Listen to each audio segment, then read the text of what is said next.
Hey, it's Oancia, and I'm the founder and co-developer of the Baseworks method. So the Baseworks method is an approach that focuses on the cognitive and perceptual aspects of physical movement. The Baseworks transmission conversations explore both concrete and abstract realizations that emerge out of the commitment to any kind of practice or pursuit to achieve life goals. And our aim with these productions is to find a common vocabulary to help better describe these experiences.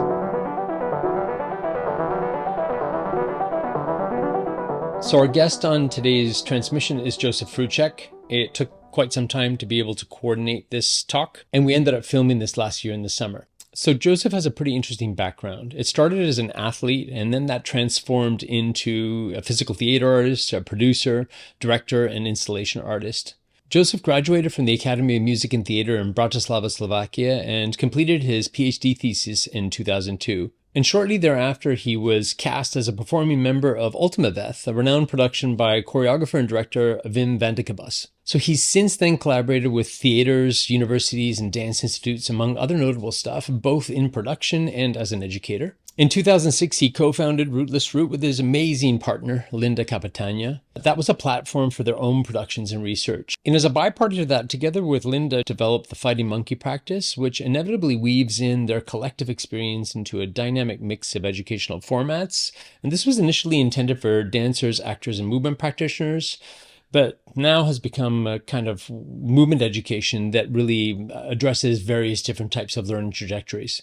So I originally was turned on to Fighting Monkey after watching a really amazingly produced video, which was kind of a cornerstone video for Fighting Monkey, which outlined really not only how they were educating people, but also the concept and philosophy behind the practice itself. And whenever something grabs my attention this much, I most often than not try to reach out to the people behind it, which led me to contacting Jozef. In late 2015, I had my first conversation with Jozef on Skype, and it was quite a long conversation. We talked about various different things. That kind of led to Jozef inviting Asha and I to come to attend a small group seminar in Athens at the end of 2016. Which blew our minds. And that led us to invite Jozef to Japan. Jozef stayed with us for a week at that time, and we organized an event for him to teach a group of movers and shakers in the education/movement community in Tokyo. And he also did a small group session with our core teachers. Over that week, we had a lot of very interesting conversations about education and perception and art. And that inevitably led to where we are today in this episode. In this transmission conversation, we get into Jozef's upbringing in Slovakia, the ideas behind the FM practice, and the importance of family as a reflective reality of life, work, and personal development. References to everything we talk about over this episode can be found in the show notes. And on a last note before we get started, for most of these transmissions, we'll have a companion episode or content that we refer to as reflections that'll go deeper into the topics discussed. You can find out where to access that in the show notes.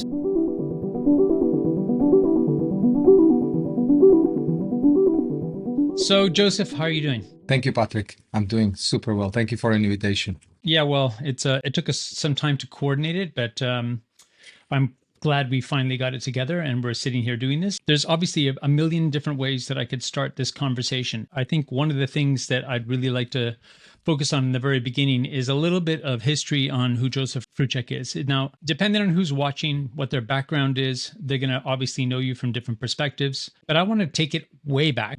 You're from Slovakia. Yeah. Who was the young Jozef? So I grew up in Slovakia, having wonderful parents and wonderful grandparents, being surrounded by beautiful nature, by amazing native culture, great singing, very athletic folk dance.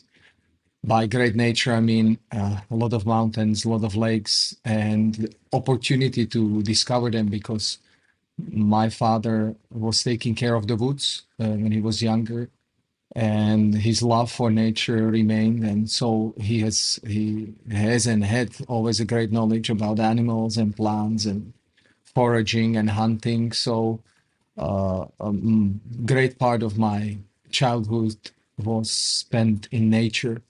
I could also say that this is so funny. I realize only having my own kids that we've spent after school, we spent all the afternoons in nature. We were not sitting in home. So I feel that I was greatly privileged and I could not imagine better a childhood than I had.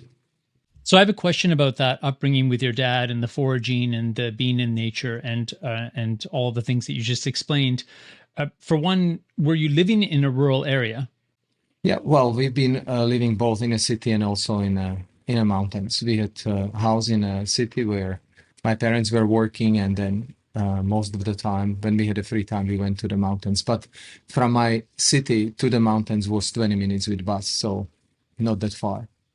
Did you divide the time between the mountains and the city, or was there more in one or the other? Oh, I would say more time in a city, especially when I started to play um, more basketball or being more involved in a sport. I had to travel so much that eventually kind of um, the mountain trips, they were less and lesser over the time. And I'm just wondering what kind of an effect, say, for example, your dad, who was into the foraging, into nature, as he knew about the animals from a young age. I mean, apart from that being a very natural backdrop and obviously nurturing, I'm anticipating in many different ways.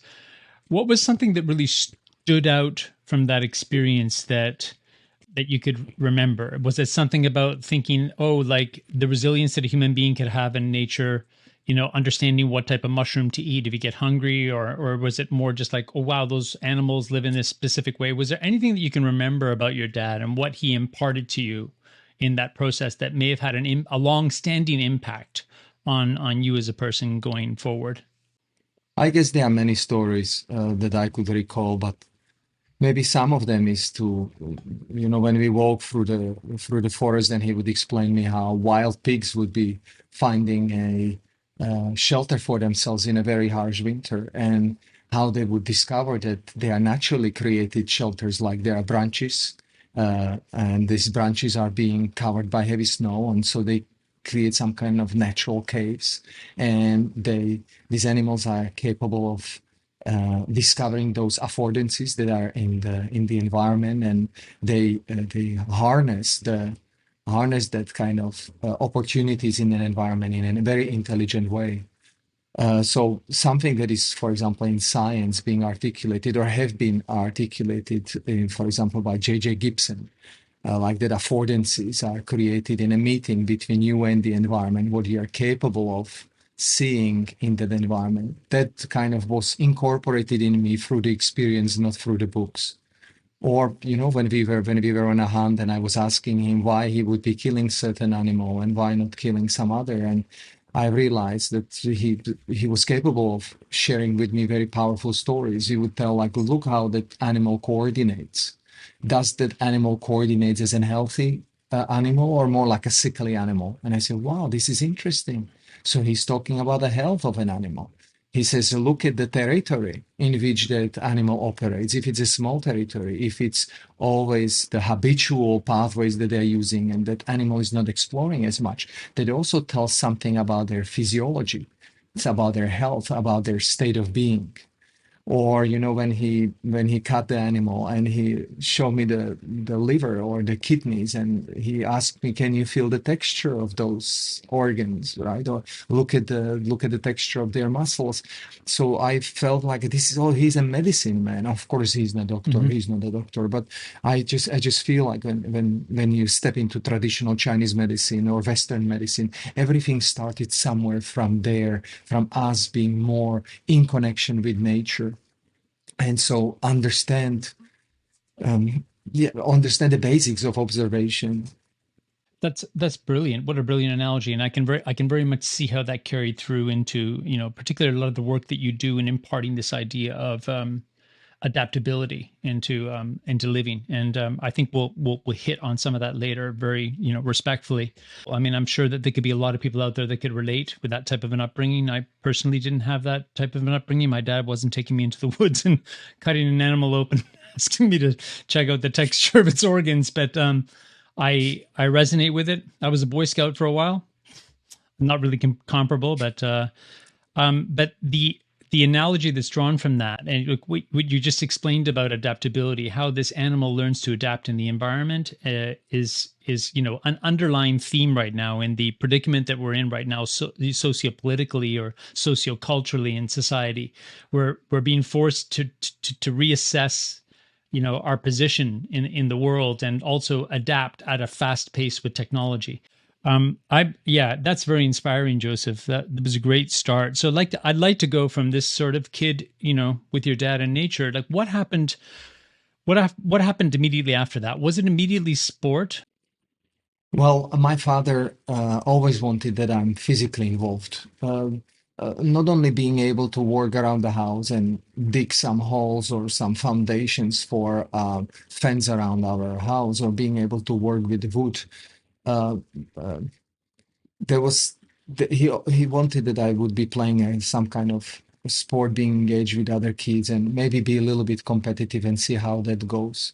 But also there was something else in me that was very powerful as a childhood. I always wanted to be an actor because I was fascinated that I could create a world that does not exist, right? I understood that I can create a world that I like, and I do not have to just sit, be passive, and receive the world that someone dictates for me. I said, okay, I can create a costume, I can create new text, I can create new ideas that haven't been there before.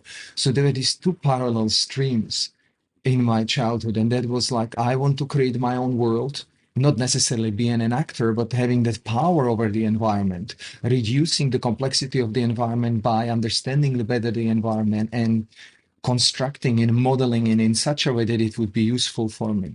And on the other hand, having sports as another way of coping with the environment. When someone sets the rules, I need to understand those rules and try to excel within that kind of boundary. So there are these two different, not they are opposing worlds, but they can complement each other. And that's what happened later on in my future, that I nicely, or I at least I feel that I greatly benefit from my capacity to stay within the society that was creating a certain rules, but also me creating my own rules and creating the world that I like. So the rules, let's talk about the rules. And I'm going to just use basketball as an example, because obviously when you're playing basketball, there are a set of rules, and depending on the position that you are, there's also a set of internal rules on your team where, you would have to cooperate with your teammates depending on what your position is in the team, to use the embedded rules and an element of creativity to help you guys win the game. So that obviously if the goal was to win and the goal was technique. So within the rules, the rules in basketball, let's start with that. Because I think it's a good analogy. The basketball rules, there's the rule of the game, and when it comes to what the referee determines is a point or not. Then there's the actual rules within the team members and the team spirit. Now, something that is interesting, because team sports usually get lost in this obscurity sometimes. As fantastic and as exciting as they can be, the drive behind team sport that governs this desire to win sometimes throws a bit of a sour taste into the collective team spirit. So I'd like to start first by asking about team rules. When you were playing on your teammates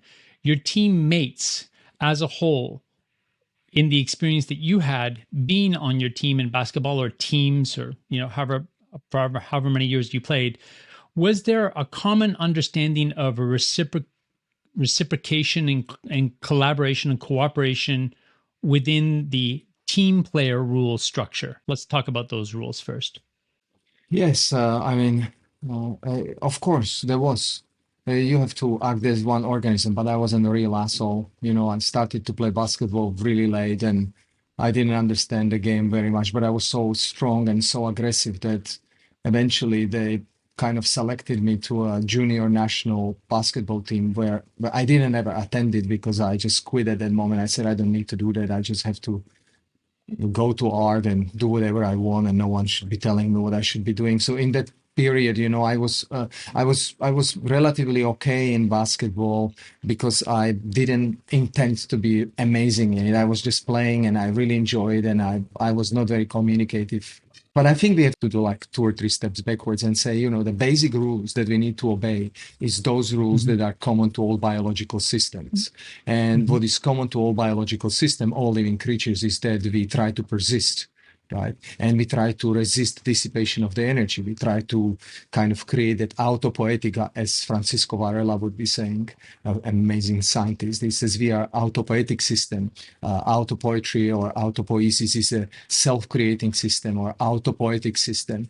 And that autopoetic system had a certain autonomy from the external environment and tries to keep its function and its structure intact for at least a certain amount of time in order to persist in quite a fluctuating external environment. So that's a kind of first rule. I try to maintain my stability. I try to maintain my boundaries. And then addition to that, we have a different learned cognitive goals as, for example, being a basketball player. But that underlying rule cannot be ignored. So there is this rule of us trying to maintain our homeostasis, our very narrow range of viability. And then within that very narrow range of viability, within this very kind of constrained phenotype, body type that we have, or our phenotypical construct, we try to create a maximum of freedom. And one of the freedoms would be maybe to express it, let's say, from basketball, but the same rules apply everywhere. We need to maintain the homeostasis, we need to stay alive, and then within the cultural life that we live, we try to excel in different type of rules that are imposed on us. And the question is, are you an animal that is capable of bringing more understanding into the principles and then being more flexible in your behavior, or your behavior is more rigid and creates more conflict with the world that you are meeting in your life? Well, would it be correct to assume like your departure from basketball had something to do with the fact that being restricted by rules, whether that was socially or as a member of your team and or by the rules of basketball, did you hit the threshold by which you just explained you could understand how to adapt to the point where you learned just as much as you could have, and then you needed to move out of that environment? And so the original question was like the rules among team players. And let me rephrase that, because I mean, a team, and I mean, I'm sure that you find this also in your creative projects, what you, Linda, have been doing in the various different productions and choreographies that you do too, and you work with a team of performance artists and dancers, and you communicate with those dancers, I'm anticipating, in such a way that you have your choreography, and then there's an element probably of malleability in that too, that as you start to create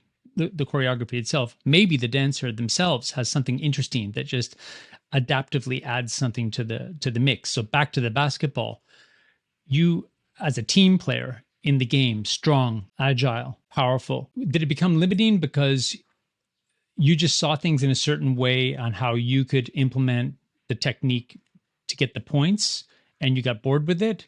Or was there adversity among the other team players? And what was it that made you depart?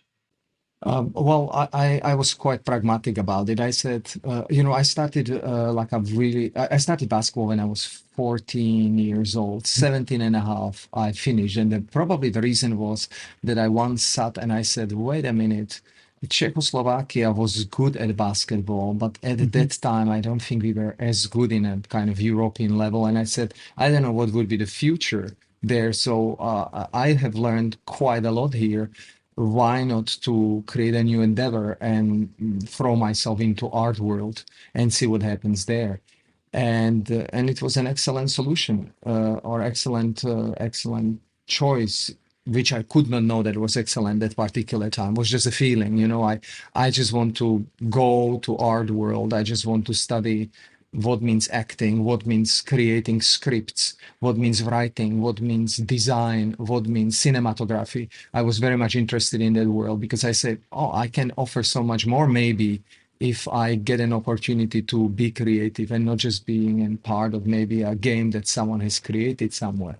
But that doesn't mean that I diminish anyone spending all their life dedicated something to basketball. I just felt at that moment it was a good departure. I think I've done what I should, and then I was interested in some other things. When I was accepted in art school, which was 17 and a half, let's say almost 18 years old, I clearly knew that I'm gonna leave and I'm gonna put all my attention there. So I went to acting department, and I wanted to learn absolutely everything. I wanted to be a stuntman. I had my physique. I said I can do anything for like stunt scenes. I wanted to know how to sing. I wanted to know how to act. How to be anyone in the world. I wanted to be I wanted to be skilled how to pretend. But I met a very inspiring figure in an art school, which was later on also my tutor in my PhD studies. And that was my teacher, Ludmila Machachova. And she said to me, Jozef, you do not have to learn all of those different things. You really only need to learn one thing. And that one thing that you need to learn is how to sound as yourself. And looking at it backwards, I said, wow, she is so smart. She was so smart because she said something really, really important. Above Apollon's cave is written, know yourself, right? Then later on, Descartes, he said, I'm thinking, therefore I am. Then later on, after Husserl, Immanuel Kant, Husserl, then Ponty in France, we say, not what I know, but if I can do, right? And I say, well, that's not enough because you can do a lot of things, but also destroy yourself.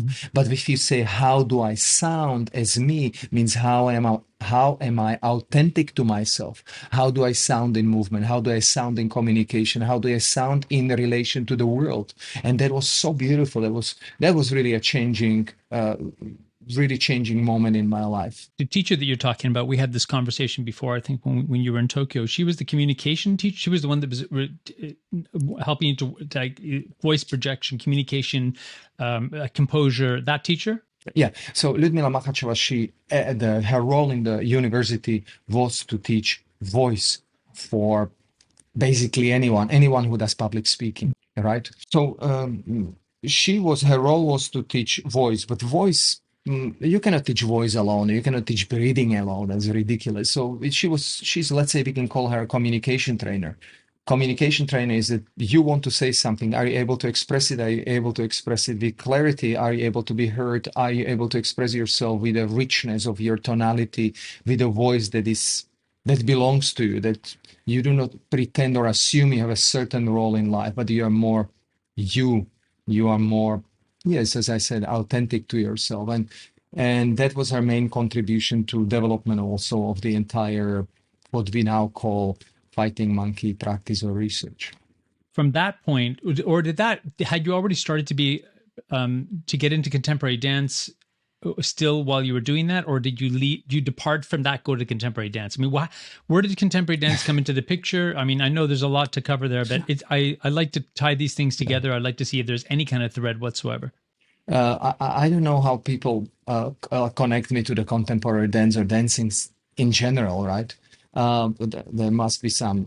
I don't know where it comes from. But when I was finishing, when I finished my regular studies in university, then I was looking for a job that wouldn't be linked only to words, right? I didn't like play drama theater necessarily. I didn't want to be linked again. I didn't want to be limited by one nation. I didn't want to be limited to my language only. I said, I need to travel the world. For me at the time was really important that I discover the world. So I would do anything in the world to travel. I needed to see new cultures. I needed to see new people. I needed to hear how is the perspective from other points of view. So this was like main interest. And so I was saying, is there any type of theater that I could participate in that would not be linked to only my language? And somehow through that kind of search, I started to do more physical theater. I could never dance, but because of my athletic background, because of my acting background, because of my interest in theater, I got job in many different companies, and some of them, basically I got a job in 3 companies, but they were world-known companies, so I could travel as a actor mover in let's say companies that are more engaged in contemporary art, not only contemporary dance. But I would not call myself dancer because then I would insult all the dancers. But that's interesting. So I have a couple of questions for you. So I think rewinding back to university, I'll come back to the dance thing in a second. I understood that totally. So I guess for one, you'd be better described as a physical theater artist. So would that be correct, or? Yeah, could be, yes. So you went to the university to learn to do things, everything specifically, but you learned that you need to learn to be yourself, you mentioned. So what does that mean exactly? Oh, well, what does that mean? looking at it from my age, being almost 50 years old, being you is just, being you. It really, I think that there's no better sentence than really sounding the best as you. When you coordinate, when you move, when you play basketball, when you do boxing, when you do wrestling, if you do it rightly, it looks right, it sounds right. If you speak and you do not lie or do not pretend, it has all the variety. It has beautiful tonality. It has beautiful music. It has beautiful variations. As soon as you start to lie to yourself, there is some kind of rigidity that is being introduced. And that applies not only to speaking, but it applies also to movement. It applies to cooking. That applies to anything. So being authentic to yourself is, I guess, your capacity to sometimes very intelligently change the hypothesis about the world that you have, or slightly change the action about the world in order to minimize the errors that you are creating. So I guess this is someone who doesn't become loyal to one idea, doesn't become loyal to one system, doesn't become loyal to, oh, this is what I stand for and I'm never going to change it, or this is how I'm going to act in a world and this is the right way. I guess it is sounding well, is becoming humble and understand that the world is fluctuating, you are fluctuating, and so you cannot have a one answer to the world, whatever that would be. Maybe yoga, tai chi, boxing, jiu-jitsu, wrestling, it doesn't matter. Those systems are maybe useful for a certain amount of time, maybe for your whole life, but we cannot assume that they will be useful for our whole life. We need to really interact with the world, and the world itself is our feedback. And from every single encounter in the world, we have opportunity to learn. World is for us the greatest playground to learn and improve our hypothesis of the world or our actions in the world. So based on what you just said right now, why is it that you could never dance? Well, I didn't say that I cannot dance. I could move in some way, but maybe listeners, they understand probably dance as ballet, or they understand it as a breakdancing, or they understand it as some kind of style. I do not have any of those styles. What I have is that maybe I can represent with my body without speech. I can tell a story, right? Or I can adapt. So if I work with someone who is a contemporary dancer, I can adjust my movement by being capable of learning to belong to that kind of expression, but never really being a perfect in any of those techniques, right? This is more like I am capable of being on the stage and share story with you. That doesn't matter if I'm a public speaker, if I have to present you a scientific research, or if I have to present you a poem from some great author, if I have to tell you my own story or story of someone else, I am capable of doing that. Or that's what I was interested in, being capable of telling the story in some way, being able to inspire you, to move you, to move you, yes, to maybe inspire you to do something else or look at the world in a different way. In relation to being yourself, and then everything you just explained about dance, the perspective that you have on, say, for example, the necessity of trying different things and not to be rigidly held back by following one discipline or one way of training or one specific modality of performance. Were those things that you just said in being yourself somehow adapting to this idea of performance and creation? Yeah, look, the principle is simple. You can exist only if you find the information that is missing for you. If you cannot find the information that is missing, you cannot exist. We constantly, as a living creatures, we try to reduce the uncertainty, right? Your organism is missing something broke in your organism, whatever, a tissue broke, or a certain relation broke, or you got lost in a space for some reason. Are you able to find your way back? Are you able to find your resources? Are you able to find the relations that will help you to overcome the troubles you appear to be in? So this is what we are doing. This is our main motivation for living creatures, to maintain our existence, to self-evidence ourselves, as Carl Friston would say. So my practice and my research is guided by information is missing. Are you able to find that information that is missing? If you are capable of doing that, you will always be successful. I'd like to use coordination as an example because it's something that is so central to the fighting monkey practice. Working with coordinations. And I mean, that coordination requires, if someone, in how I experience fighting monkey, and I'm sure how a lot of people will, there's a certain fundamental approach that you have to building the structure and coordination, which is very linear. And I've experienced that with you. But I also have experienced the idea of this, and again, maybe this could be metaphorically transferred into what you just said.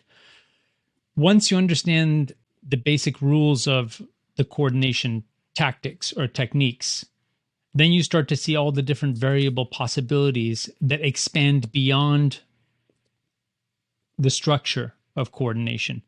Would that be one example that defines this, what you're saying? And would you have anything to comment about that? Because there's a few things that you do. You drill in fighting monkey. People come to your workshops. They work with you. And one of the things that is very, very seriously and in-depthly worked on is coordinations and the variable different expanding possibilities. I don't know what you mean by linear structure, but we can let that on the side. So if you look at a good football player, if you look at a good basketball player, if you look at a good wrestler, a good boxer, if you look at someone who does weightlifting, if they do not have a perfect coordination or they are not well coordinated according to their constitution, there is no way they can produce such a beautifully, athletically inspiring performances. So if there is no coordination, there is no performance. This is being kind of pushed on the side. When the athlete has a problem and the athlete gets injured, where he's going to be sent? To strength conditioning trainer or some kind of rehabilitation. But no one is really looking, and no one has a time to look on how do we coordinate in life. That doesn't necessarily only mean how do I coordinate my body. It means how do I coordinate my energy with circadian rhythms? How do I coordinate my action in relation to other people? How do I coordinate my speech in dialogue? How do I coordinate my body when I run? Or how do I coordinate my body when I'm working with opponent on an athletic field? Would it be correct to assume that the things that you're referring to here, and I'm with you on that. What I meant by linear was obviously every athlete, and I mean, we tend to agree and disagree on this. We've had many conversations about it. Every athlete, some people you could say are more gifted than others. Some people, maybe the upbringing, again, maybe that has to do with the fact that you were in the woods, with your dad foraging, looking at the variable different dynamic aspects of nature allowed for you to be more resiliently adaptable than most people. But obviously, you trained in basketball. Obviously, your departure from basketball, maybe it had something to do with the fact that people wanted to put you in a box. I'm not sure if that's what it was or not.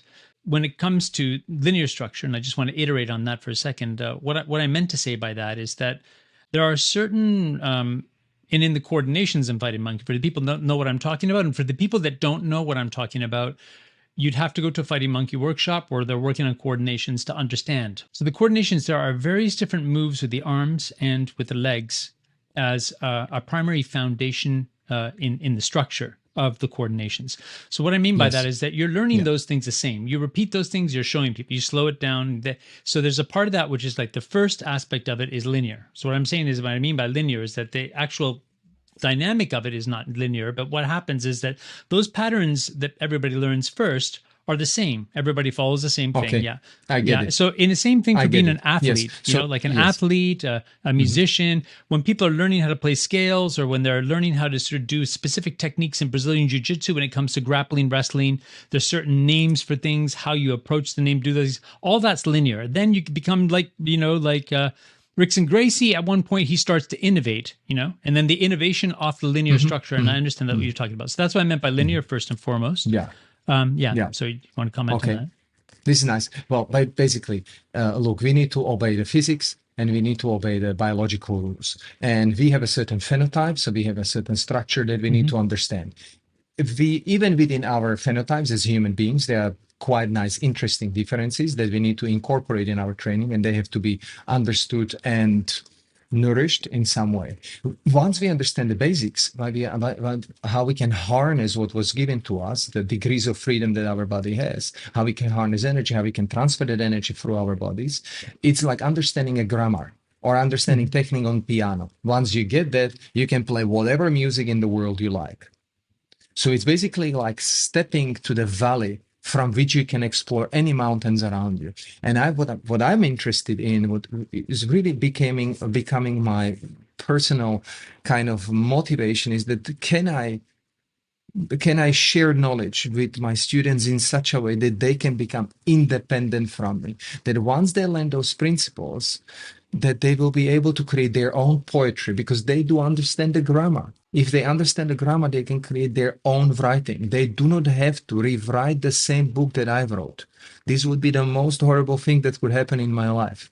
I don't want anyone doing what I'm doing. I will never tell you do what I'm doing, because the reason why I'm doing certain things in my life is because it is contextualized. It is because it belongs to my life and what I'm meeting in life. What I'm sharing with you is my creative thinking and my thought process in trying to understanding how I analyze science, or how I apply certain information from science, or how I apply creativity into life, etc.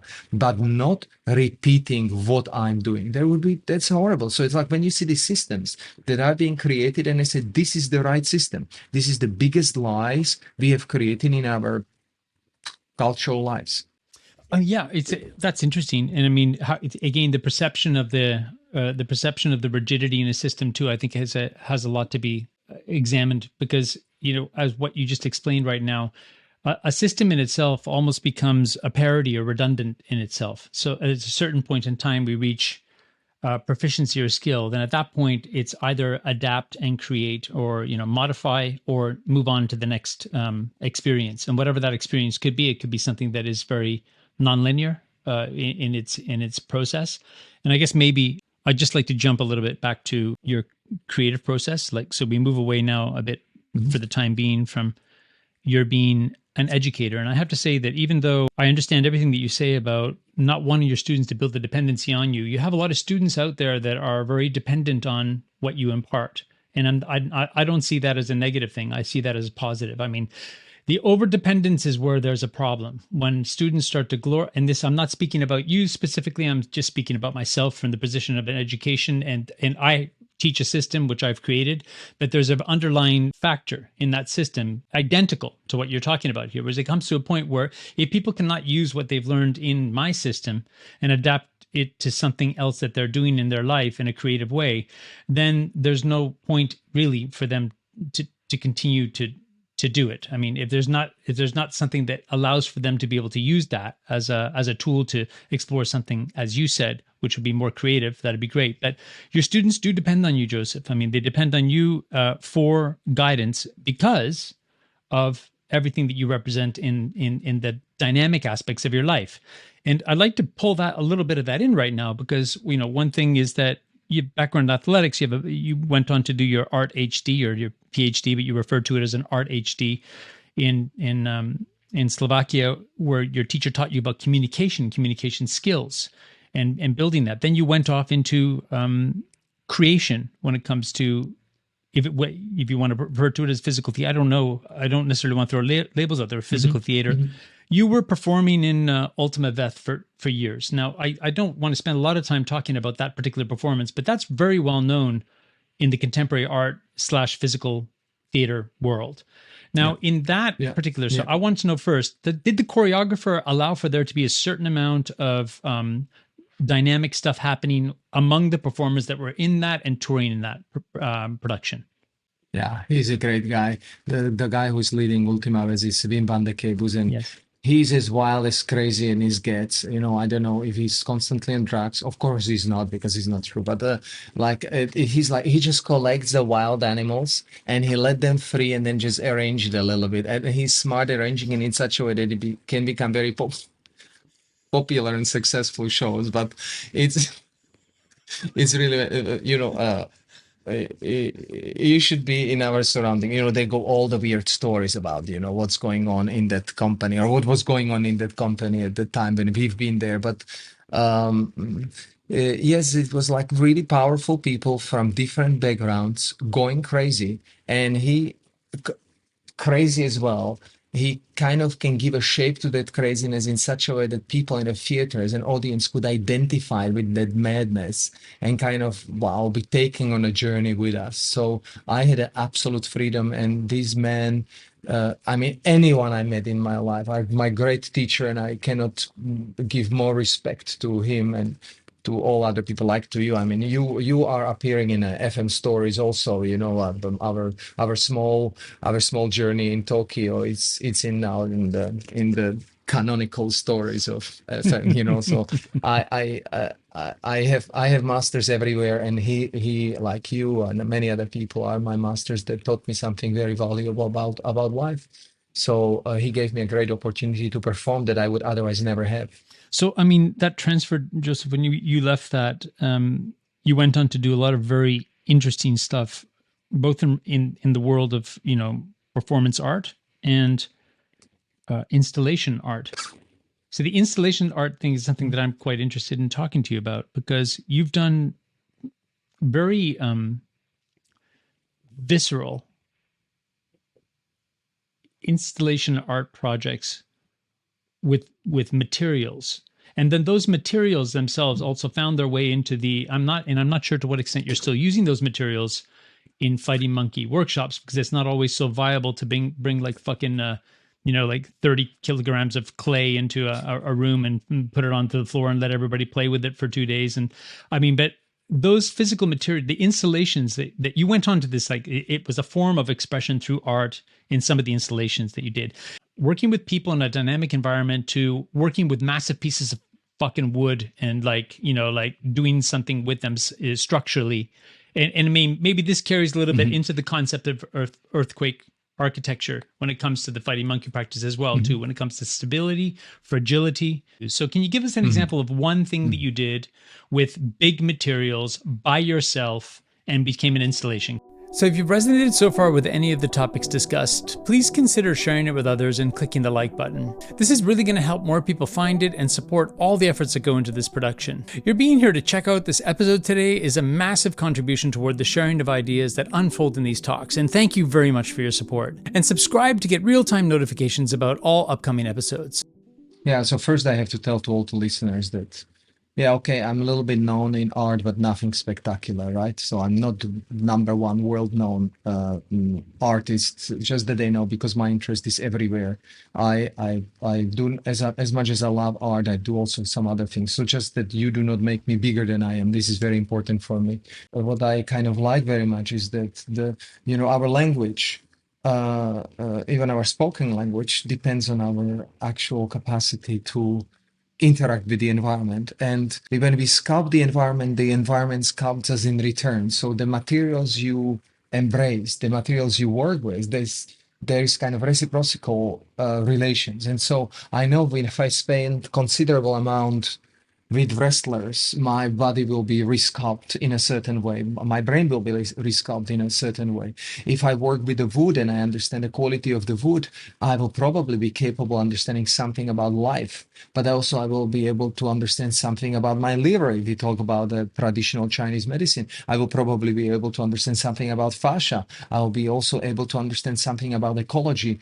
I will, one of the very powerful stories in my life is that I had woods where I spent, and I would not pray, but where I would contemplate about life, right? And those woods, they got sick, and I was ruined by seeing that those trees are dying.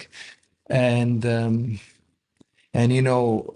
that very strong connection to the world material, like a clay, like a wood, like a water, or whatever that I use in art, but also in our training, it's because I am in absolute love with nature. And when we're destroying it, I feel pain. Yeah, I feel very, very clear pain. When you cut the tree, I feel I feel something very powerful, right?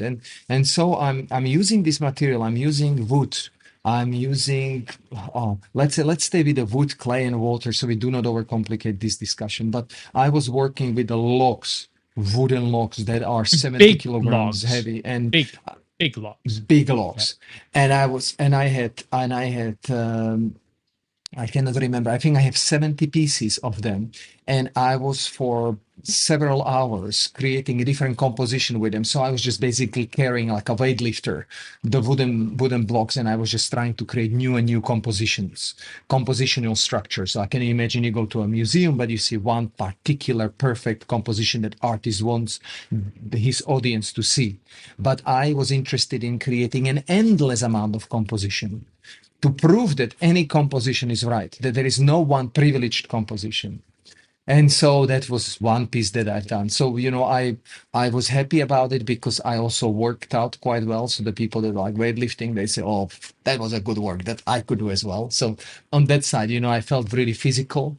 And that physicality allowed me to change my state of mind. So after 3 hours of lifting 70-kilogram wooden beams over and over again, you can imagine what happens to the body. So body's exhausted, the sugar is gone, your brain is gone, your thoughts are gone, and something magical can happen in those moments. So these are kind of compositional structures where you have something solid. But when you work with clay, what is beautiful about the clay is that every touch changes it, and that represents more like your mind. If you work with your brain, then the plasticity remains. If you stop to work, if you assume that you will keep that kind of idea about the world, then it ossifies. Then the clay becomes like a rock, and eventually it will become like a powder. And so we use this material to kind of express a certain, let's say, neuroplasticity, or we try to explain something about life and communication. So we use these materials to have more quality materials to enhance our ability to communicate with the diversity of the world. It's interesting. I'm just curious. I just recently came across this, what you're explaining to me about working with the big logs. I came across somebody shared something with me on YouTube recently about some Scandinavian kid that got fed up with, I think he was Scandinavian anyway. He got fed up with living in wherever he was living. Oh, yeah, maybe he was Swedish. Yeah. So he got fed up of living in Stockholm. Young kid, 16, 17 years old. So he just fucking went to his grandparents' land somewhere in the forest. So he also filmed himself. He did everything, and mostly with hand tools. So hand drills, hatchets, to carve out the joints for the logs, wooden nails. I think he even forged his own steel nails at some point. I think I remember seeing that. And he talks about it. The experience is, for one, there's no narrative in the entire video. And if you haven't seen it, I'll share it with you, and I'll also share it in the show notes here. He talks in the liner notes about there being so much adversity in the process of what he did. He knew nothing. So basically he was working with the stuff, making mistakes all the time. And what drove him was he was fed up with material aspects of living in the world, and he went off into nature to do these things. It sounds almost altruistic or idealistic, but there's a part of it which rang very true to me anyway. What he explained about adversity was, I'm a big proponent of, without adversity, you're not going to get anything in life. I mean, we have to have some sort of a challenge. The adversity of making mistakes, the adversity of working, like he's showing pictures of himself, like tying ropes, like when he's hoisting the logs up to the higher levels of the wall in building the structure of the cabin. He's got these pulleys that he's made of rope and wood, and he's sort of churning the thing up these other two pieces of wood so that they roll up, and it's just himself, a skinny kid, pulling these things up to allow them to fit into the joint of the thing. And you can imagine how many times he let that drop, because it's such a fine-tuned process of making sure that the balance of weight within the position of gravity, rolling up the two pieces of thing to sit into those joints. And actually that experience reminded me very much of watching that, or seeing photographs of what you did with those big pieces of wood. And that adverse but comparably somehow primal experience of working with big pieces of wood like that. I can understand from what we've spoken about in the past, and from what this kid was able to do, how that would affect somebody. And now I want to take this back a little bit to the fighting. When I first was turned on to Fighting Monkey, it was through that video that the fighting monkey video that went viral. I think was it 2015, Shala did amazing job. Yeah, she did an amazing job.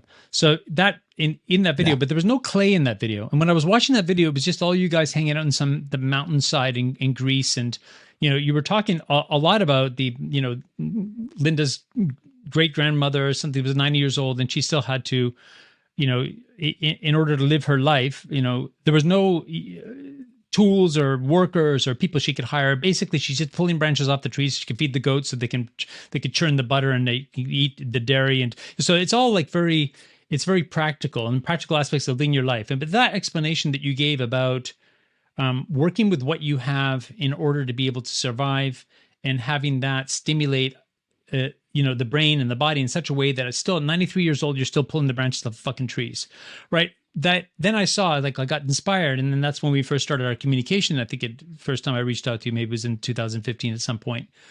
And then I watched the next video, and then I forgot when the next one was. You're all working with clay and picking up big pieces of clay too. Like, so there's all this, these elements of like this fitness community and kettlebells and functional fitness and blah, blah, blah.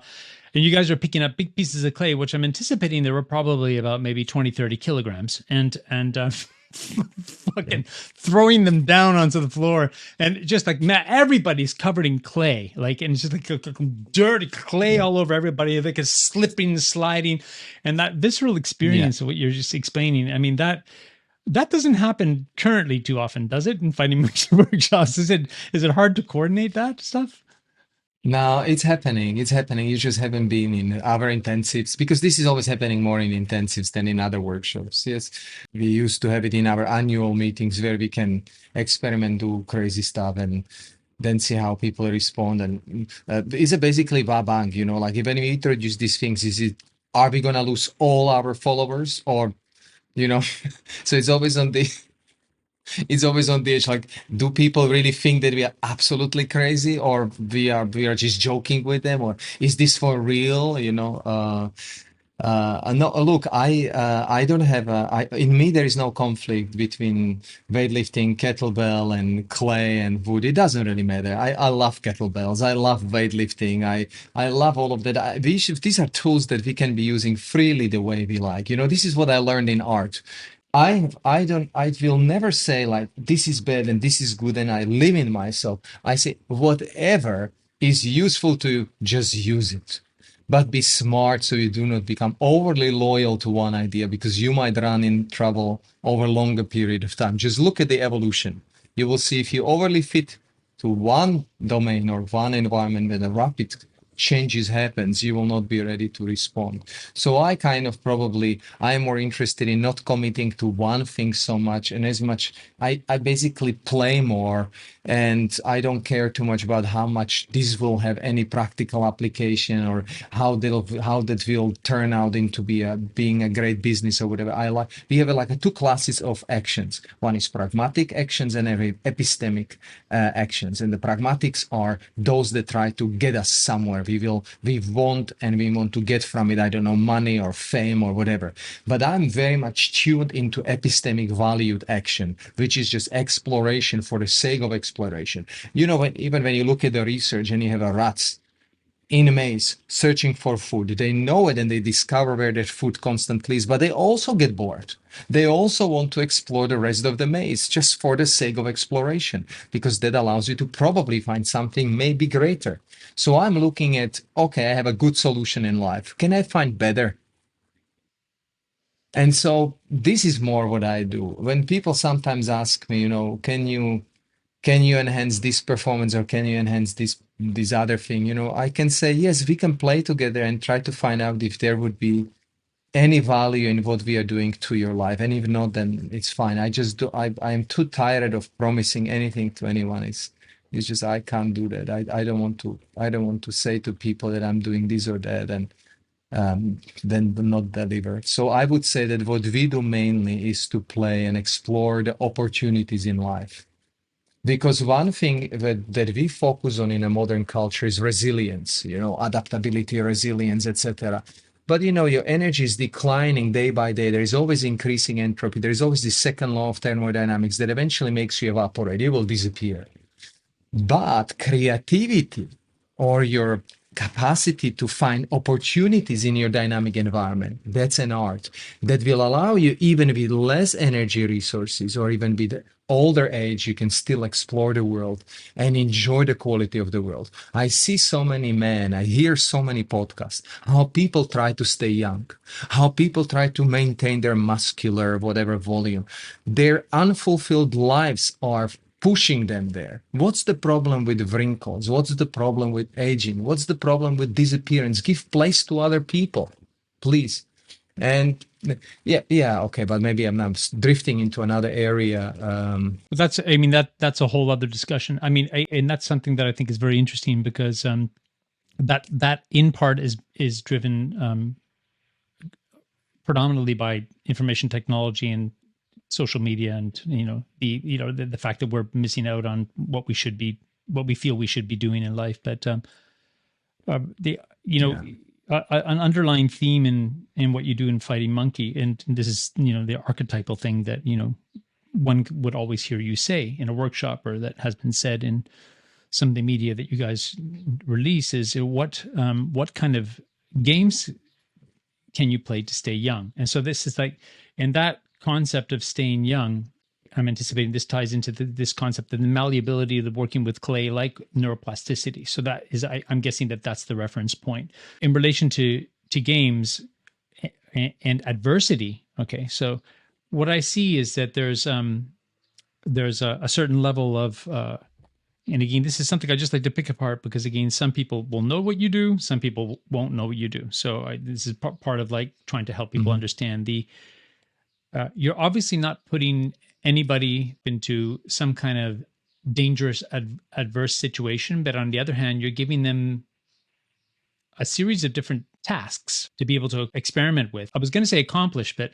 it's not really about accomplishment, really. Is it? It's just about the ability to put yourself in that situation, whether it's working with little pieces of wood and trying to find an agile set of moves enough to be able to sort of work around these little pieces of wood which are so fragile and because of fall over, or whether it's working with the dragon pearl, which is like an 8 or 10 kilogram carved wooden ball, and fucking throwing it across the room to somebody else and hoping that they can catch it with one hand, which is another great Fighting Monkey video by that came not too far along from the clay mess video.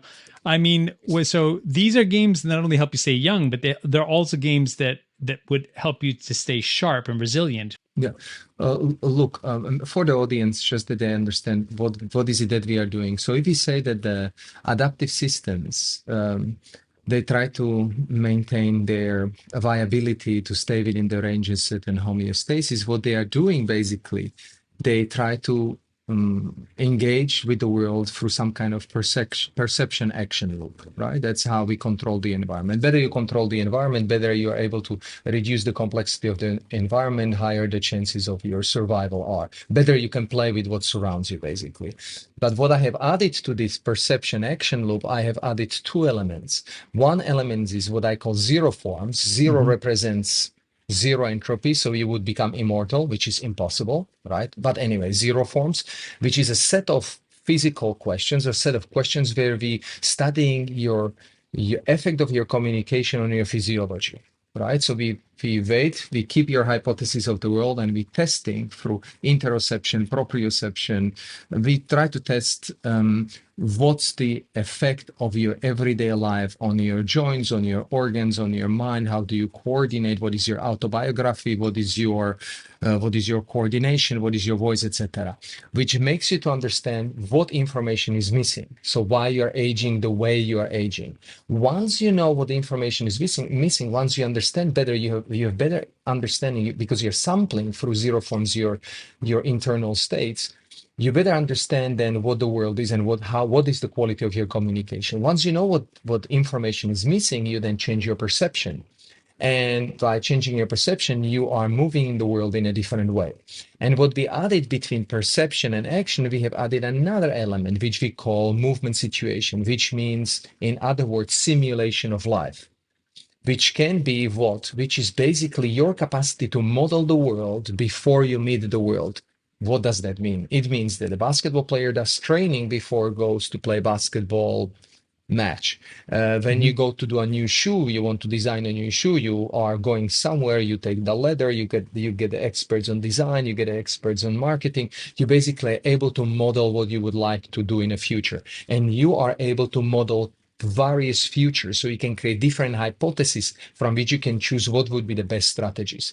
And that's in these two domains I've spent a considerable amount of time. So what you would be learning with us in a movement situation is your capacity to model the world in a different ways. So then you can have a more repertoire to act in the world that is dynamic. So you do not have only one strategies, but on the go, you can also create another alternative strategy, so you can possibly create alternative futures for you, which is extremely important, because usually the world doesn't go as we predicted it. There is never a plan. There is always B or C or D, and there is always something that would be a trouble. So in FM research, what we are doing, we are very actively searching for what information we are missing, how we can gain back that information, and how we can improve our communication with the world. And this can be done through many different forms of modeling the world.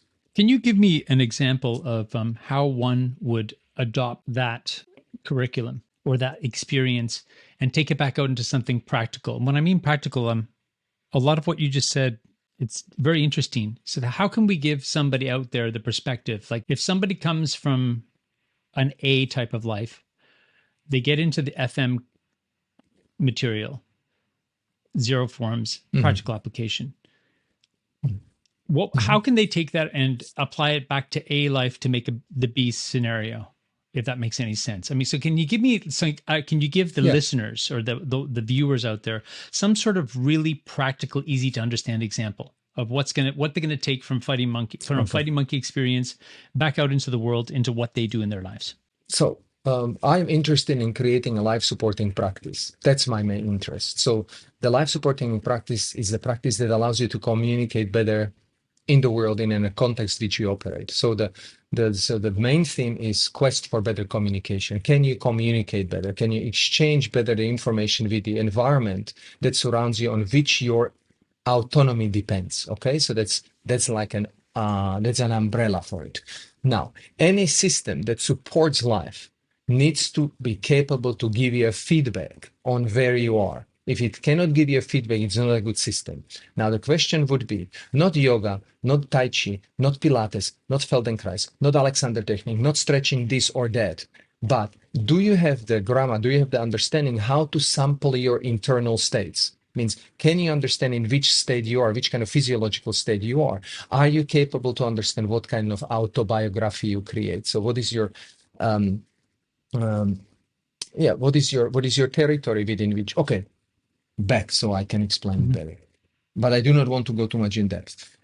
Go for Any it. system that likes to support, any system that tries to support life needs to help you to understand what's the effect of your communication in the world. How we can do it? We can do it through questioning of in which territory you operate, so which kind of world you have constructed for you. Without locating you, without knowing where you are, I cannot help you. So first thing is a questioning of what is the environment you are part of? What are the demands of that environment? How you respond to that demands? And what kind of consequences that kind of response will create in the long run?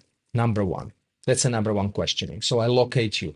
I locate who Patrick is or who you are. Where do you operate? Without knowing that, I cannot offer to you anything. Secondary, we need to question what are your internal states? What is your physiological state? What is your level of viability? What does that mean? When we talk about homeostasis, we talk about attractive states within which we can stay alive. But we have to be careful here. Homeostasis is an active state, not passive state. So it is like holding a ball on top of the mountain.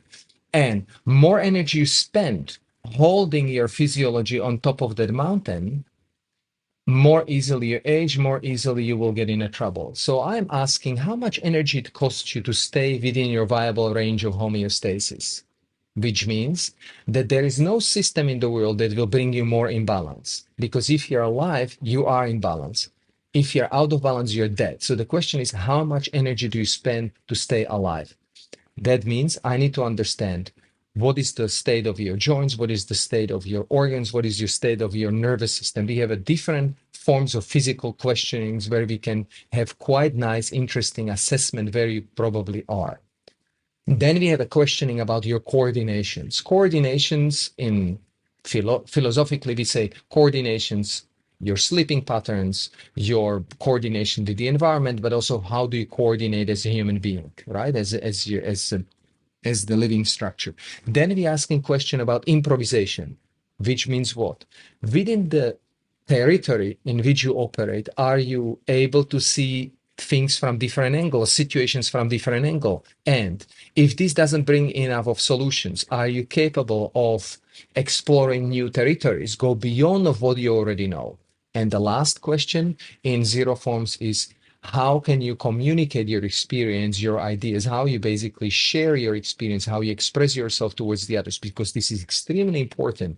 You depend on other people. You are through other people. So your capacity to communicate is very, very important. So zero forms is questioning who you are. So what is your autobiography?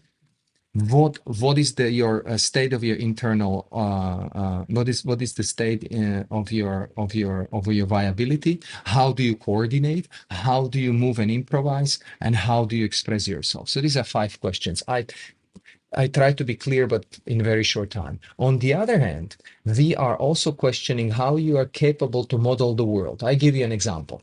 You are going to meet someone for very important business meeting. I don't know if this is a good example, but let's say this is a good example. And you say, okay, where am I gonna meet that person? I do not know that person, so I'm not really sure. It should be a long meeting. My door should be open. It can be shorter, it can be long. Okay, I meet that person for a coffee.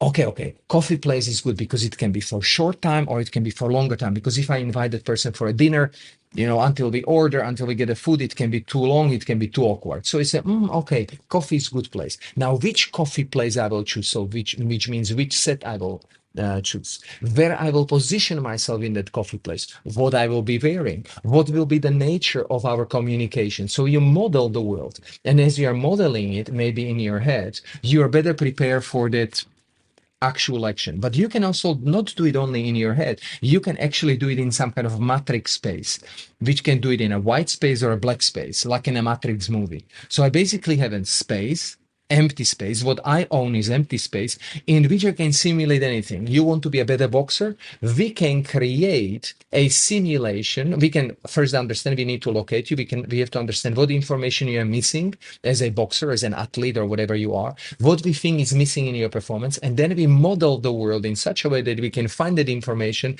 And with that information, you can then more successfully communicate with the demanding environment that you meet in actual life. That's a fantastic example of the metaphorical transformation of what you're doing. I think we're on very similar trajectories in that way with the work that we're doing, because a practice and the multitude of different experiences that help you to understand. And I like what you said about the state of internal organs, and this would fall into the interoceptive properties of learning, where we start to become aware of the fine tunings of the body, sensation in relation to the environment that we're in.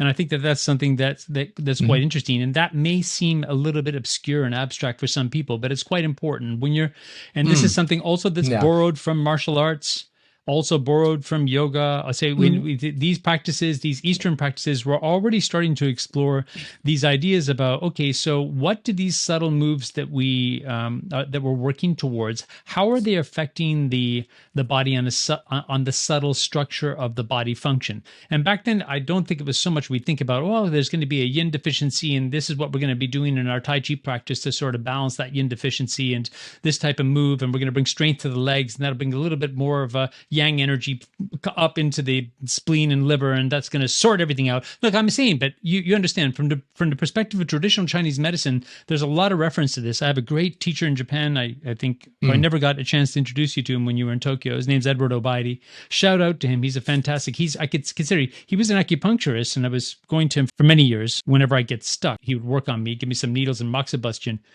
I mean, it got to a certain point that the conversations that we had during the session were fueling the outcome of the session. So it wasn't so much that he was giving me a needle that was going to help with some imbalance that I was having at that point in time. He said, give me a needle. And we were talking about a perception of an experience. I would share with him things I was experiencing. He would talk to me a perception of the experience. Well, how you perceive the experience, to what extent you can still be resilient if you're on top of the mountain, as you said, without stagnating, and be able to transfer that level of resiliency to other stuff.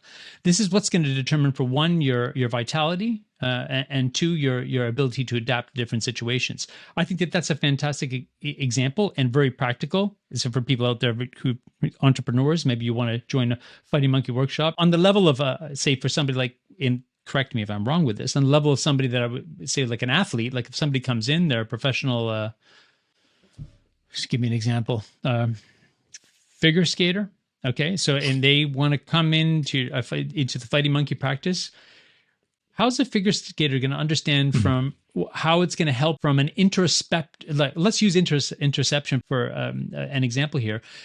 When they become aware of their internal organ structure, what that actually means to their body and perception, how's the figure skater going to go back to their figure skating game and improve it? It's a very interesting question, Patrick. Why would be working with professional athletes? The only reason for you to work with professional athletes is fame and money. Otherwise, you would never engage because, they are just being exploited for a very short time and then they're being kicked out because they cannot perform for a very long time. So they're really, if someone, I was working for like a hockey team or whatever, development for basketball coaches, etc. But if really why you're going there, because you're in some way, there is money and because there is a fame. But I don't know how the skater would help, how I would help the skater. If everything works well, I don't have to be there. And if in case that there would be an athlete that would feel that would need that kind of help, then in any case, we need to collaborate always with an experts from their field, because you cannot assume, no matter how kind of master you are, you cannot understand what the subtleties of boxing, subtleties of wrestling, subtleties of skating, subtleties of whatever. You cannot understand it. Even if this is my profession, even if I spend 30 years or studying human communication, coordination, their performance, etc., I cannot understand the beauty and the details of those particular sports. But in collaboration with those experts, their trainers, their choreographers, their strength conditioning trainers, you can add a certain quality inside. What can happen? If a skater or a boxer or anyone feels better their body, they have better control over their body, they can more contribute to the process of development.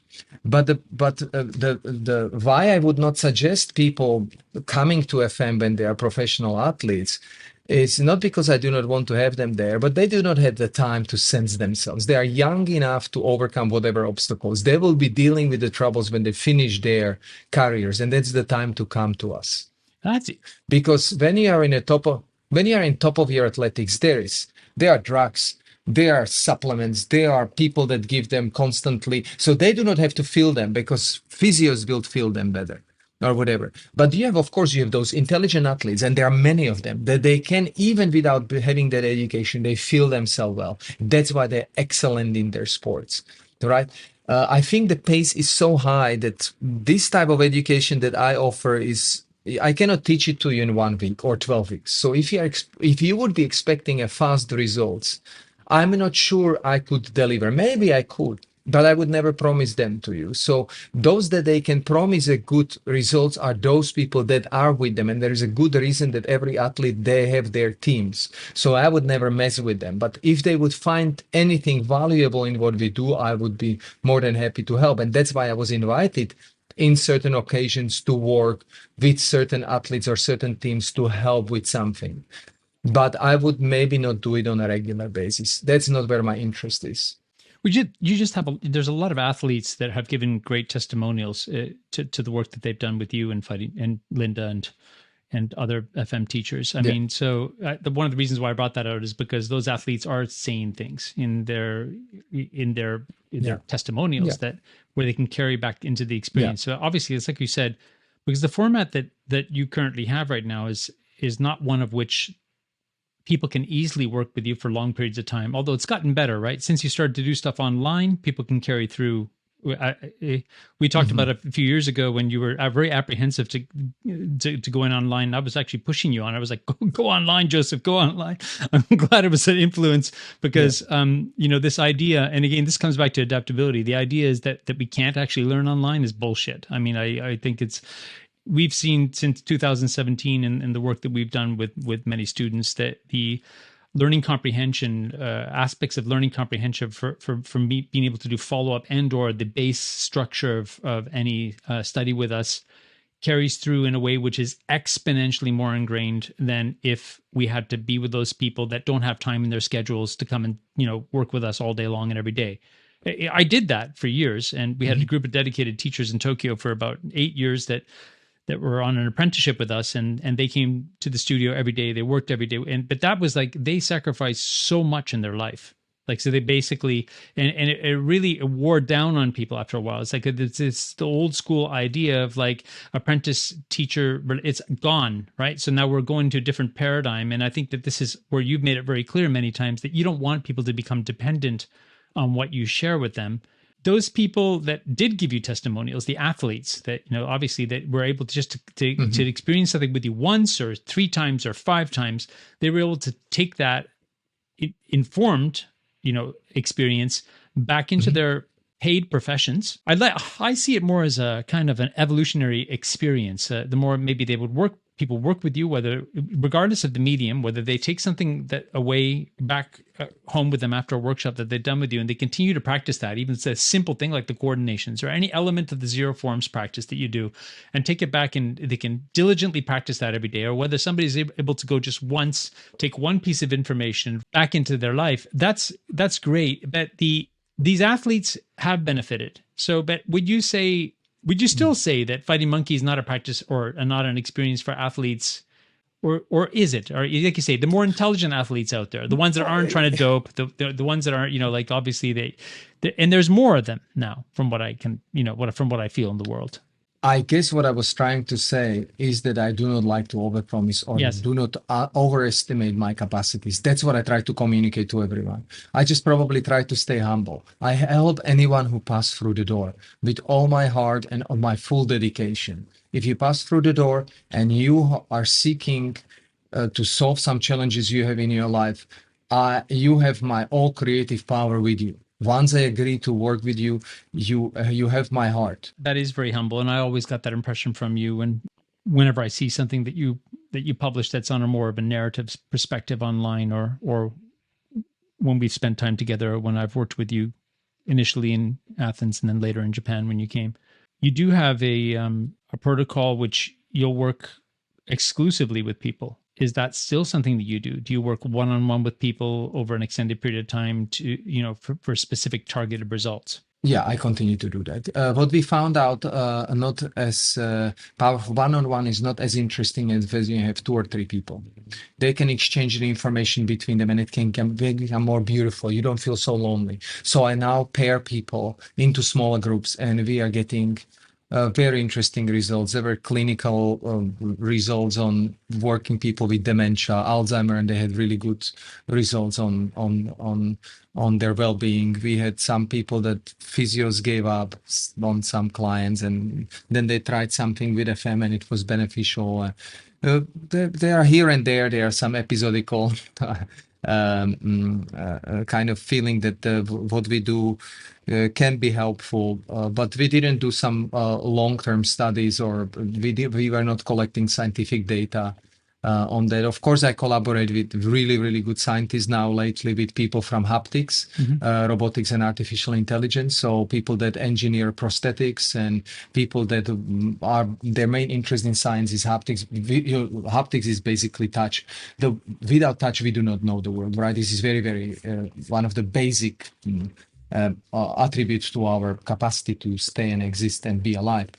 So we are now exploring how our training would be beneficial for people to rediscover the world if they would be in a trouble, let's say. I'd like to turn this a little bit to family, because there's one thing I can remember about our first experience with Fighting Monkey in Greece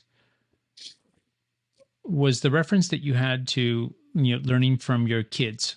I believe it was within the context of adapting to circumstance. Obviously, when you have kids, there's this unpredictable element that enters your life, which requires your full attention. I mean, I would anticipate it wouldn't. I don't have any kids yet, but we're trying. We're going to eventually have one when we can find the practical space to do it. No time like the present that people say, but we're probably adversely trying to be more practical about it than not. But what you explained from being around your kids was how much you could learn from the unpredictability of their gesture, their moods, their dependence on you. And again, this is something I think that could maybe overlap back into the FM practice, is that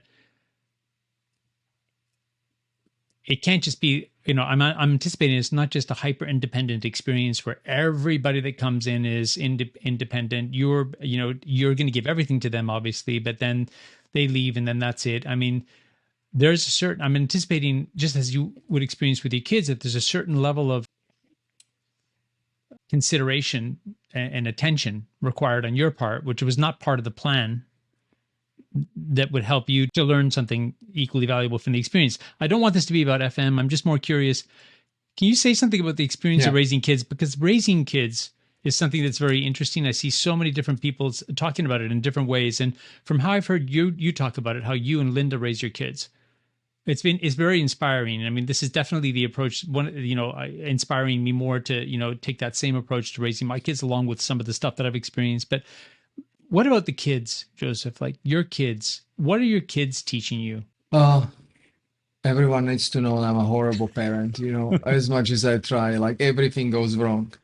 I go with it. I try to train my son in basketball. I'm feeling like I'm a superb coach, but we are fighting all the time. And then I try to say to my daughter, like, don't be so much on the mobile, and that we end up screaming on each other. So just you understand, it's as human as it gets, right? But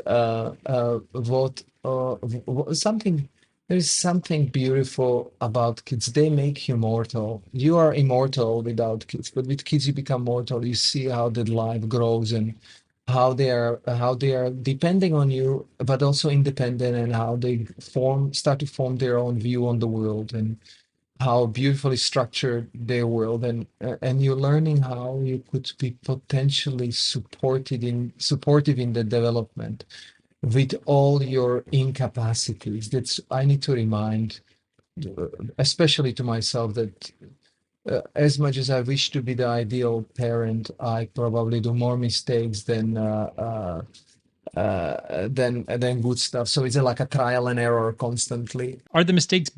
I mean, do you see them as mistakes, or do you see them as a part of your learning? No, I don't. Well,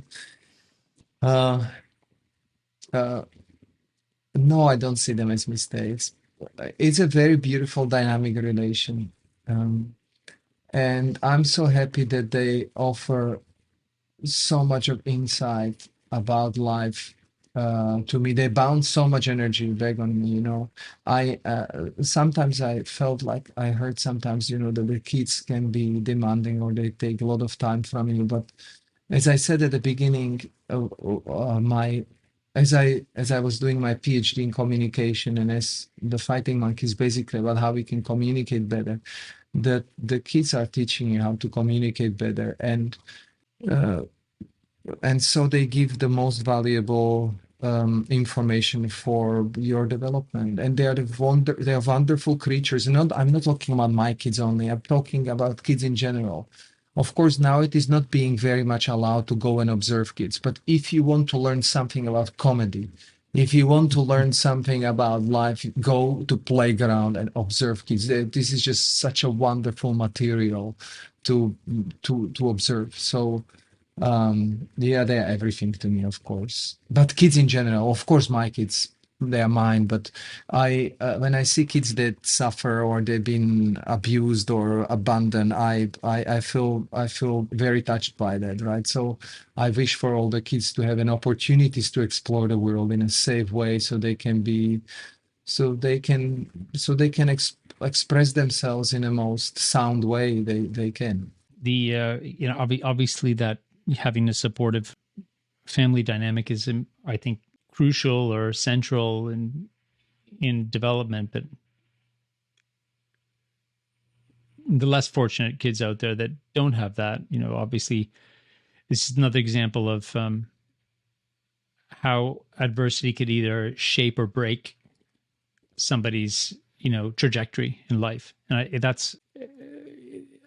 I guess maybe the thing to say with like the less fortunate people out there, they'll still have a chance. And parenting, and when you talk about making mistakes, absolutely. But like what you say about making mistakes as a parent, I could be better. I'm sure that you're a fantastic dad, but the mistakes that you think you've made when there's demands on you that the kids have, I think that these are all just this interaction with your kids. They get to know your character. I can only anticipate, what some of those things might be. But, even though we haven't spent a lot of time together, I feel like we're brothers from another mother or something like that, or from another world. We've talked a lot about different things that I think make me understand the type of challenges that you may have in being a dad. And I think because we share those same qualities in terms of like wanting to experience a lot of different stuff and with the time, I guess, to be able to allocate towards those different projects. I guess that's another one of the things that was a bit of an aversion right now. You started earlier than me with the kids. From my perspective, is like which timing. I'm 55 years old, and I think I'm going to be pretty healthy. I hope I'll live to be about 85 or 90. And I'm just thinking, well, I do want to be young with my kids too. So the time at which I have my kids, but I'm also just thinking about parenting now as opposed to parenting 10 years ago would be very different. It's not one situation or the other situation would be better or not, but obviously you work with what you have and the situation as it's dealt with you, and then you make the best out of the situation. Whatever the part of the parenting we don't think we're able to successfully fulfill according to whatever the stereotypical best scenario for parenting, I think offers the children and offers the parent the ability to analyze that even more profoundly than what one might, sort of undervalue. So I think that's a really interesting thing. But when I heard you speak about your kids, and I think about you, I think about the genetics, Linda and you, and those kids. I never met your kids, but I'm thinking about what the fuck kind of kids are those kids going to be? Because obviously you guys are both super driven, very unique, creative, dynamic couple, and from genetically different backgrounds merged into this, work life projects where the kids are there kind of being exposed to it. I can't imagine any more positive a situation to be raised in, really. It's kind of and I know obviously it's not all going to be perfect, but there's these jokes that we play between each other, between Linda and me. We used to say like, who's going to die first? So Linda says that she will bury me first, and she knows exactly why, right? So we are making these jokes, and I say, no, I will outlive you. Because Linda's grandmother, she died when she was 108 years old, and not because she was sick, because she choked. So imagine just what is her background. So she has very, very strong roots. And she's also another part of her family. It's from money, from Sparta, so she's that kind of typical warrior-like heritage. Now, in my family, there's also some kind of joking. My sister called me and she said, Yushko, there was a long time ago, and she said, Yushko, our parents, they have 70 years anniversary, 70 years theirs, they will be 70 years old. We have to buy them something. And I said to her in the phone, well, we buy them a coffin. And she said, no, how you can be talking like that? This is not okay. And we closed the phone, blah, blah, blah. And my father called me and he says, I heard that you were talking with your sister. And I said, yes. You said you want to buy us a coffin. And it says, yes, I said that. I said, but we have already coffin. And I said, oh, shit. So, okay, you have already coffin. So we buy you the clothes. And he says, no, don't buy. And my mom screams from the back, no, don't buy the clothes because we might get more fat and we will not fit in. And then my father said, don't worry, we will cut them on the back and we will tape them so it will be still okay. I joke about how long we will live and what is going to be the great quality of life or not. Our kids, they experience our craziness. They're exposed to our diversity. So they see us in great artistic projects. We work with very famous artists. We work with really amazing musicians.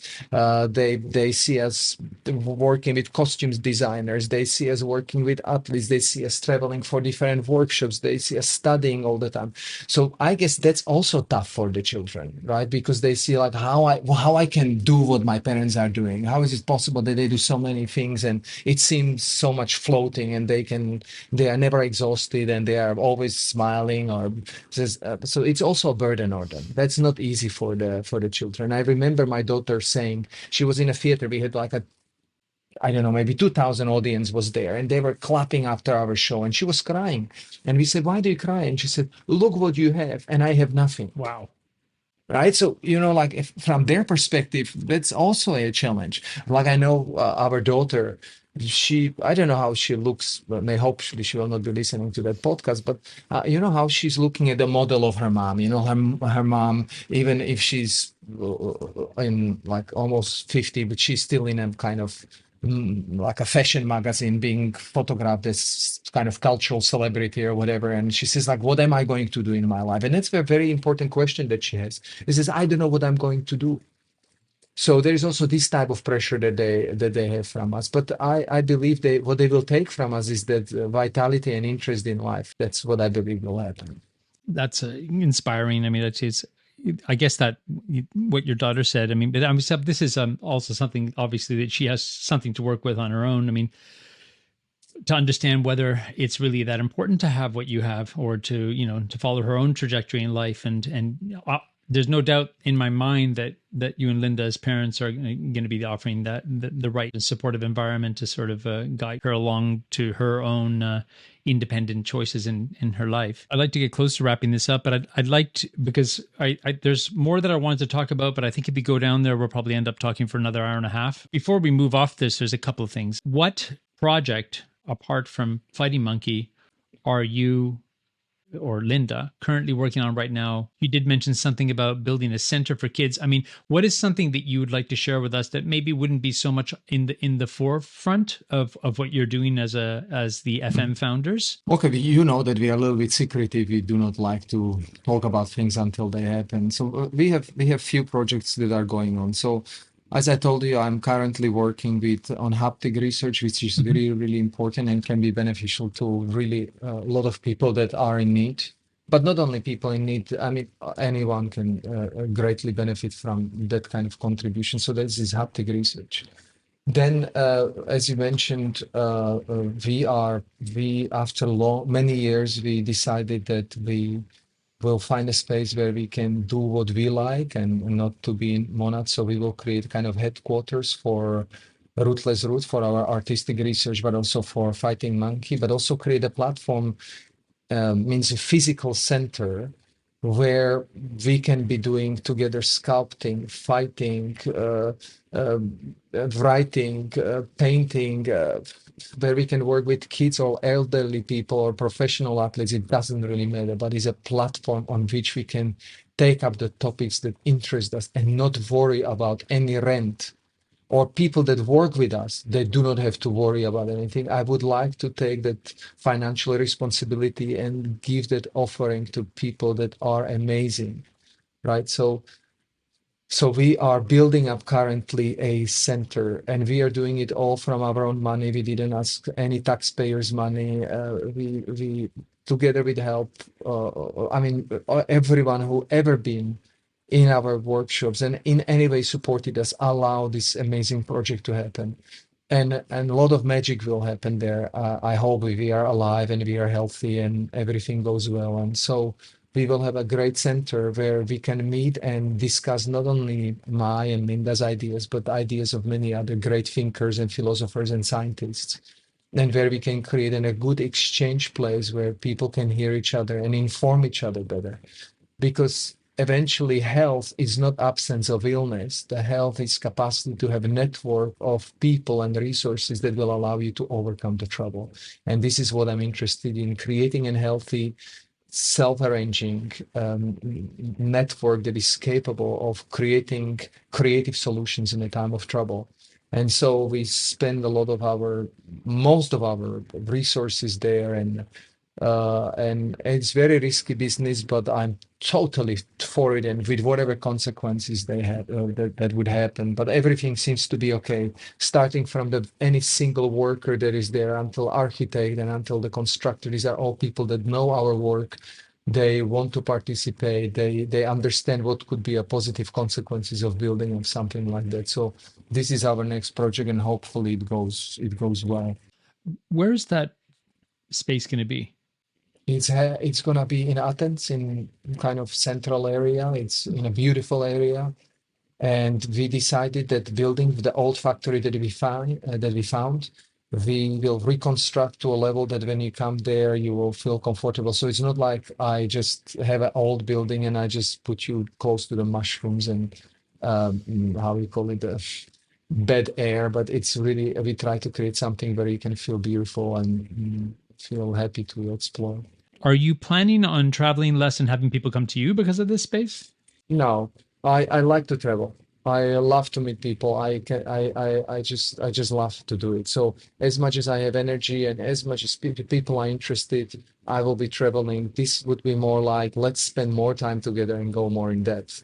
So my traveling would be more like, get a taste of what we are doing. And if you feel in any way this would be helpful to your life, then that's the place to return and spend more time with us. That's it. Interesting. I'm looking forward to visiting there. I mean, we eventually, as you know, we're in Canada for a few years now, but our next for in our trajectory of living will be in Europe in the near future. So I'm hoping that we're going to see more of each other then. But apart from this fantastic new space that you're putting together, are there any performances per se or choreographies in the works? We are preparing a new show. I'm writing a script with Linda, so we will be in 1 month we will have a premiere in the biggest theater and art festival, which calls Athens and Epidavros Festival, in the beginning of July, where we prepare a work for 6 performers.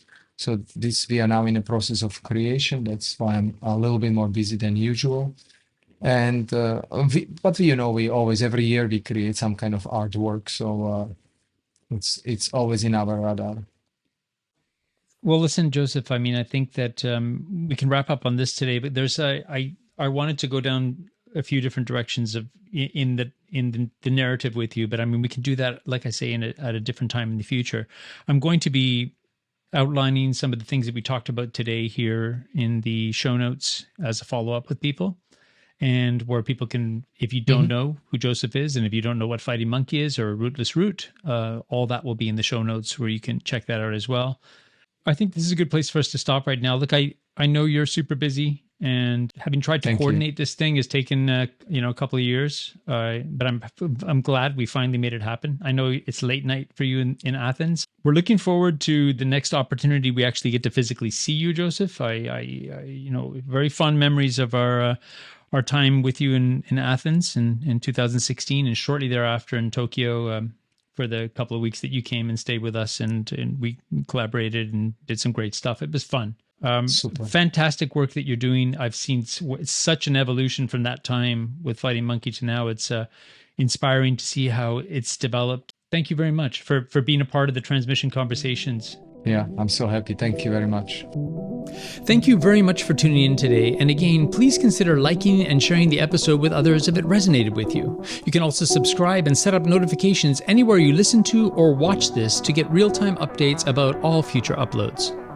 And please email us a brief voice memo letting us know what inspired you or pushed your buttons to ideas@baseworks.com.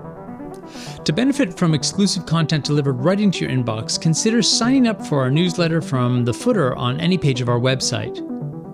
To know more about Baseworks specifically and everything we're doing, visit our website at baseworks.com.